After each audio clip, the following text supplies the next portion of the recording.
Let's see how many self-care tips you guys do and learn through Psych with my tiny mic. In this video, let's continue talking about what is self-care. Self-care is learning to say no to others. Saying yes to everything may lead to burnout. Self-care is taking time to understand your different triggers. Knowing your different triggers, you'll be able to plan ahead and know what to do in the future. Self-care is identifying what you enjoy and making it part of your daily routine. Self-care is when you take time out to organize.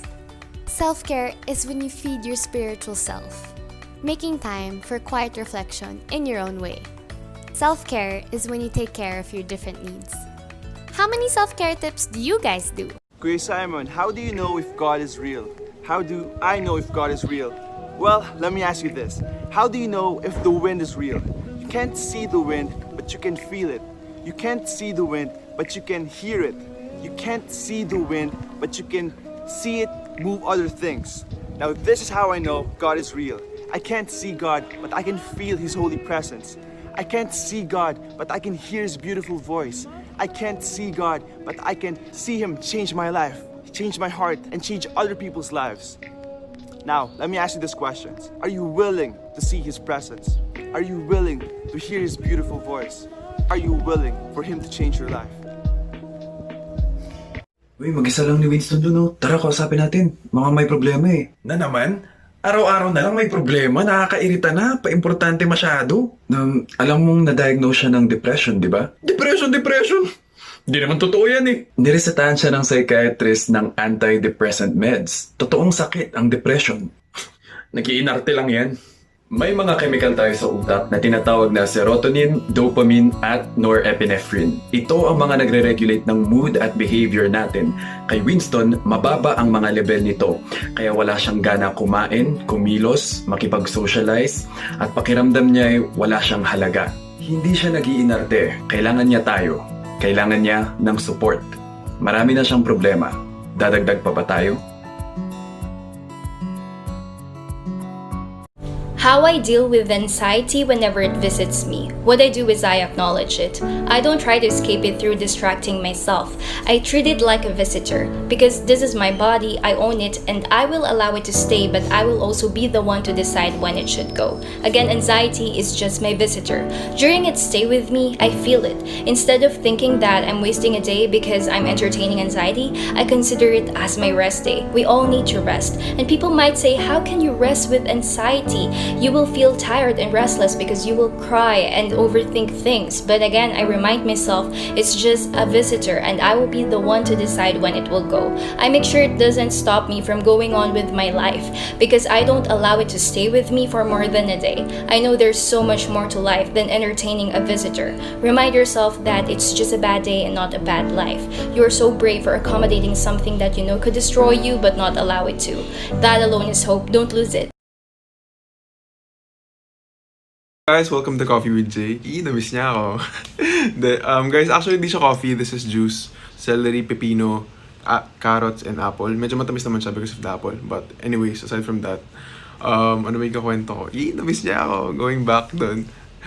Buhay ako guys. I'm alive. And so far, busy lang. Aside from TikTok, aside from social media. And na-realize ko lang the past few days that I keep going because of the small wins. Yung parang mga konting campaigns na nakukuha, may mga brands na nagtitiwala sa akin, may mga nakaka-receive ako messages from you guys, how you appreciate me and what I do sa Coffee with Jay. Pati mga previous videos, may nakakapanood pa rin, kaya nakakatuwa lang din. And I hope you guys din, sana kayo, you guys enjoy your small wins kasi we often dream the big wins, but in reality, what keeps us going almost every day are the small ones. So, yun lang. Have a great day, guys. Nahihirapan ka bang tandaan yung mga inaaral mo? Bigyan kita ng ilang tips para mas matandaan mo ang mga ito. Pinaka-importante, iwasan ang cramming. Subukan mo yung sleep sandwich. Mag-aral ka, tapos matulog ka, tapos mag-aral ka ulit kinaumagahan. Kasi po yung sleep nakakatulong para ma-retain sa long-term memory yung inaral natin. Sunod, subukan mag-chewing gum. Maraming studies ang nag-prove na nakakatulong sa concentration at cognition ang pagmuya ng chewing gum habang nag-aaral. Meron naman tayong tinatawag na intellectual hydration. Habang nag-aaral ka, from time to time, uminom ka ng tubig, kape o tsaa. Ito ay nakakatulong sa brain function at alam nyo ba, tumataas ng 10% yung mga nag-hydrate habang nagtitake ng exam. At subukan makinig ng music kasi mas nagiging receptive yung brain natin sa information kapag nakikinig ka. At syempre, mas gumaganda yung mood, mas nakakapag-concentrate tayo. Okay? Ingat! Mental illness is not a state of mind. And when someone is diagnosed to have a mental disorder, it means to say na may part ng physical brain niya ang hindi nagpa-function ng kagaya ng sa karamihan. Example, sa mga people with depression. May mga times na yung part ng brain nila responsible for giving the feeling of happiness ay hindi gumagana for a certain period of time.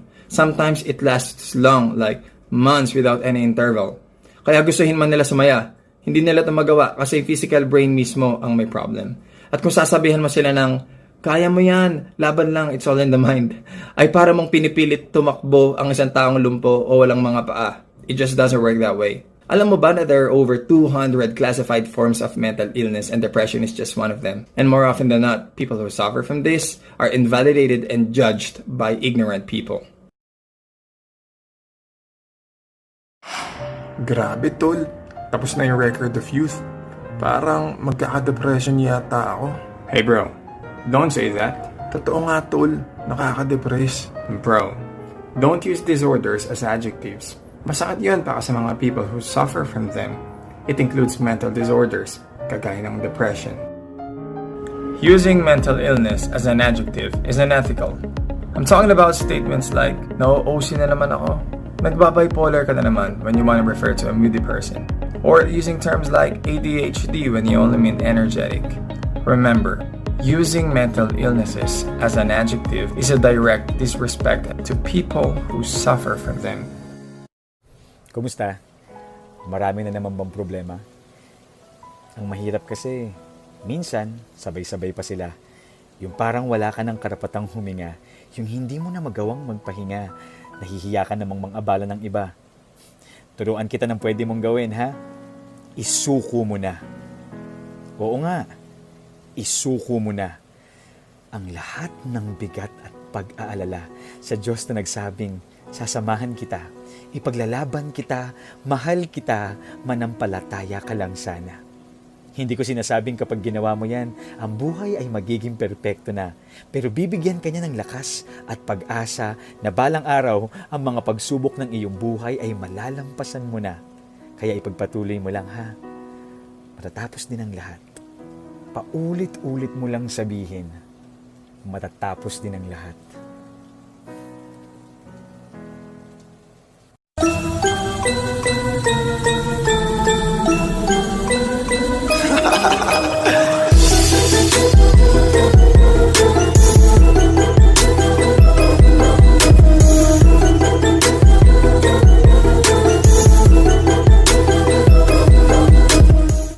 Let's see how many self-care tips you guys do and learn through Psych with my tiny mic.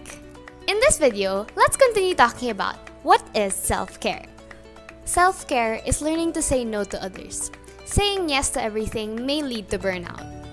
Self-care is taking time to understand your different triggers. Knowing your different triggers, you'll be able to plan ahead and know what to do in the future.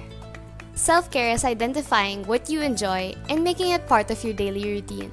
Self-care is when you take time out to organize.